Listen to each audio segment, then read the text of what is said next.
Hi everyone, it's Onigbanjo here, and I want to do a really short video for you today. And it's because I'm responding to some emails and some messages I get on the topic of Zoom. People ask about the security of Zoom, how safe it is, and some people have their meetings broken into. Some people are just generally petrified, don't want their loved ones or their information to get out into the open public. So they are really not sure of what are the next steps to take. Should they go for a more expensive webinar platform? And I'm just here to show you a few tips that we use on Zoom. And that's because for most people out there, you know that I run a digital marketing agency. We do a lot of technology, we do hacking. So I'm pretty sure that, you know, we've done in a week, we do anything from 3 to 20 Zoom meetings, and we've been using it for over 2 years, 3 years, 4 years actually, been using it, right? And pretty much we're very confident that if you follow the tips we're going to show you now, you can keep your Zoom secure, meaning some of the things that I'm hearing, people throwing pornography or people screaming, chanting opposite to what your meeting is about, there's a way you can lock them out, right? So I'm going to demonstrate this for you. So I'm going to change screens now and just show you how this can actually be.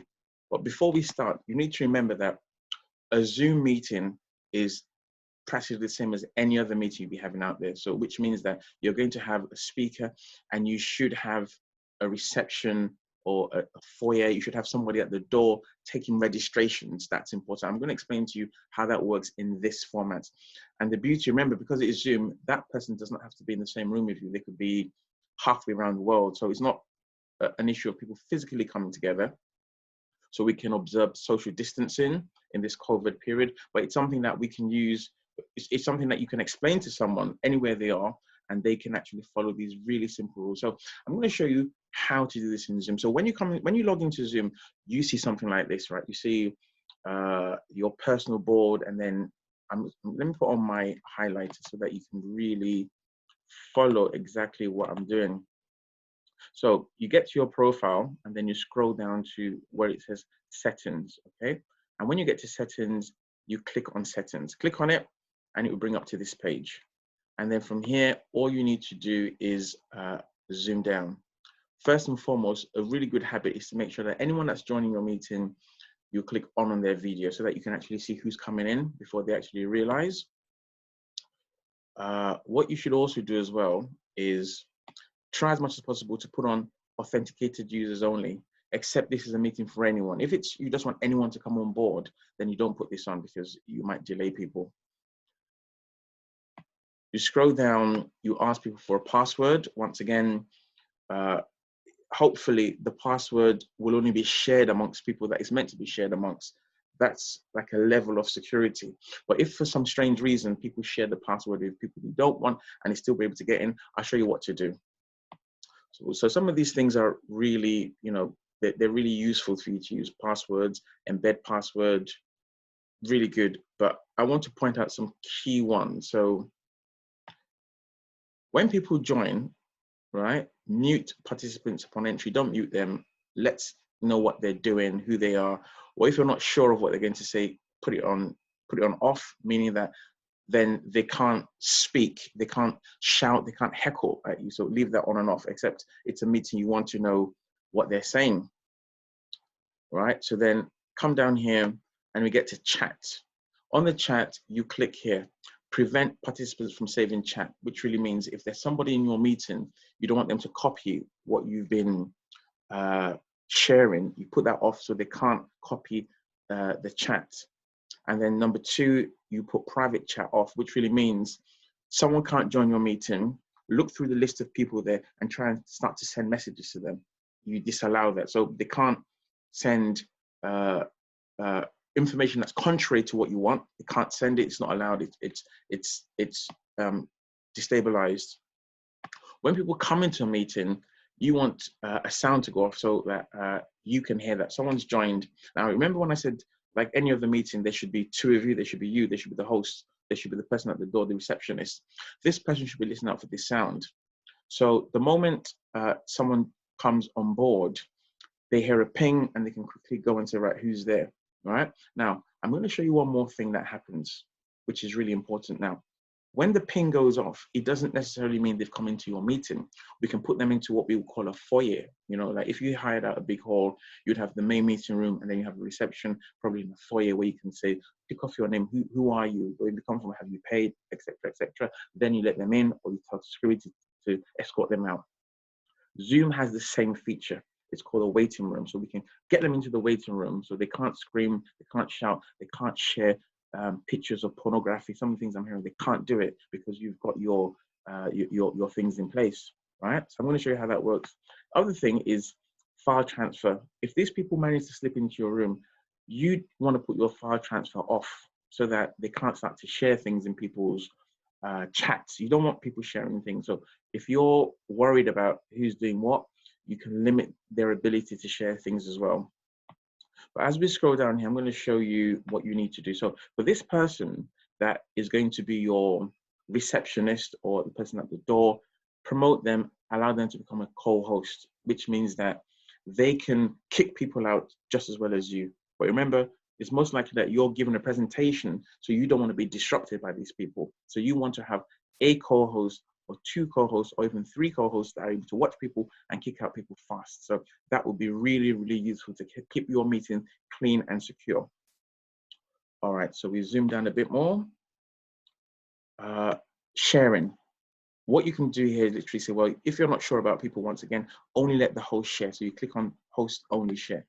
Only let the host and then save it. But in my cases, the kind of meetings that we do, we're comfortable with people sharing, but you can click that, which once again means that people can't share things you don't want them to share. Zoom down again. Once participants have been removed, do not allow them to rejoin. Just put that on. It means once they're out, they can't come back in. It's like security throwing them out of a room and they're barred forever. They can't get back in, right? Then here, allow participants to rename themselves. Don't let them rename themselves. That means that, so for example now, if, you know, I was going to one of my clients and they know my name, Onigbanjo, you don't want someone to be able to just come, some mysterious person, come to your meeting and say, well, I know that they know Onigbanjo. So what I'm going to do is change my name from Joe Blogs to Onigbanjo. So people think, oh, look at that name. It's Sam here. Let him in. Meanwhile, it's someone else, you know, using my name or anybody else's name. So don't allow them to change their name. So their name has to be there. That's one security check. We're checking their name. You've got co-hosts watching them. I'm going to show you about that room, which is really important, where you can really deal with them.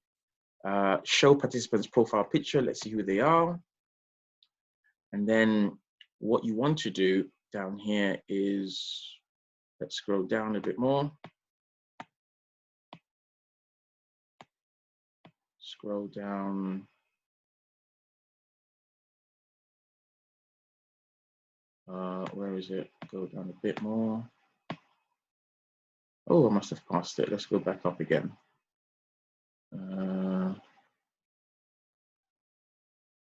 Any meetings? It's before this. Aha, I missed it. So waiting room, this is it. When people join your meeting, you put this on, you're not off, so mine is on, not off, on here. And then it means that people get into another room first. And in that room, your co-host can check them out. You can have a look at who they are, turn to point their cameras. If you're comfortable with them, let them in. If you're not comfortable with them, kick them out. But even if they come in and they're well behaved, remember, and all of a sudden they try to start heckling, you can just put them on mute. You can put their video off. And when I say you, that's your co-host, put it off quickly. And from there, just evict them really, really quickly. So it's almost like any other meeting. If you went into a physical room and someone came in, he paid his money, got in, wore a suit, looked normal, and halfway through started to scream and shout, the best you can do is get security to take him out. So same thing applies here. It's just that the security on Zoom is faster. And your responsibility is not to assume that, oh, this is Zoom, let's just do it. You have to know how to use this Zoom platform, or for that fact, any other a webinar platform. You have to know how to use it. It's almost like someone going to a meeting, a physical meeting, and saying, I got there, someone was heckling in there, let's blame the hotel. You can't blame the hotel. You have to put measures in place. You have to plan. If you don't know how to use these things, it's really important that you get people on board that can teach you. And that's why I thought I'll do a quick video that explains to you what to do, how to apply it, and then you can have your meetings hassle-free. Church meetings hassle-free, business meetings hassle-free, private meetings hassle-free. You don't have to have people disrupting your meeting. There's a way to actually circumvent all of this if you know what to do. So I hope this has really helped you. I'm going to change my screen now back to the normal screen. So we're back to the normal screen. And if you look at the bottom of your screen from the left hand, you've got your mute. So you can mute anyone there. Next to it, you've got stop video. You can stop people's videos. When you're dealing with people, you won't mute them on the bottom there. It will be on their icon. So they'll probably have a profile picture. You click on the person's profile picture and you have the options, stop video, mute, remove from meeting. They're all there, but you have to click on that person's icon. Right, so when you click on the icon, you press that and then you can get rid of whoever that troublesome person is. But just looking along the bottom as well, even Zoom have changed their platform. They've put a security measure there where you can lock your meeting, enable waiting room, don't let people rename themselves. When you get to share screens, you click on it, there's an option that says multiple participants can share simultaneously. If you're not sure of people in the room, you click only one participant can share. That means that just you or your co-host. So you're in control, right? So most of these things are things that if you take out 20 minutes before your meeting to actually focus on, look at this platform, it's really user-friendly and it can help you. By the way, I don't work for Zoom. I've got no credit from Zoom for this, but I find that sometimes misinformation actually destroys people's meetings. And I can tell you that this is a really good platform to use. You just have to know how to use it properly. So look, it's Sam Onigbanjo here, CEO of Great Business Platforms, digital marketers, technology experts, growth hackers. We build on technology for people. So anyone that wants to have an online meeting, an online school, an online business without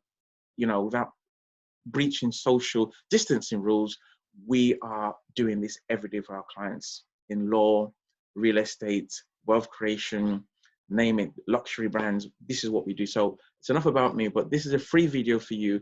Please rewind it, follow the instructions, and your meeting should be safe. If they're not, please send me a message on Facebook. You can do it on Great Business Platforms, or you can send it to me, Sam Onigbanjo, or you can do it on our Instagram or LinkedIn, or just send me an email at sam@greatbusinessplatforms.com, sam@greatbusinessplatforms.com, or any social media handle.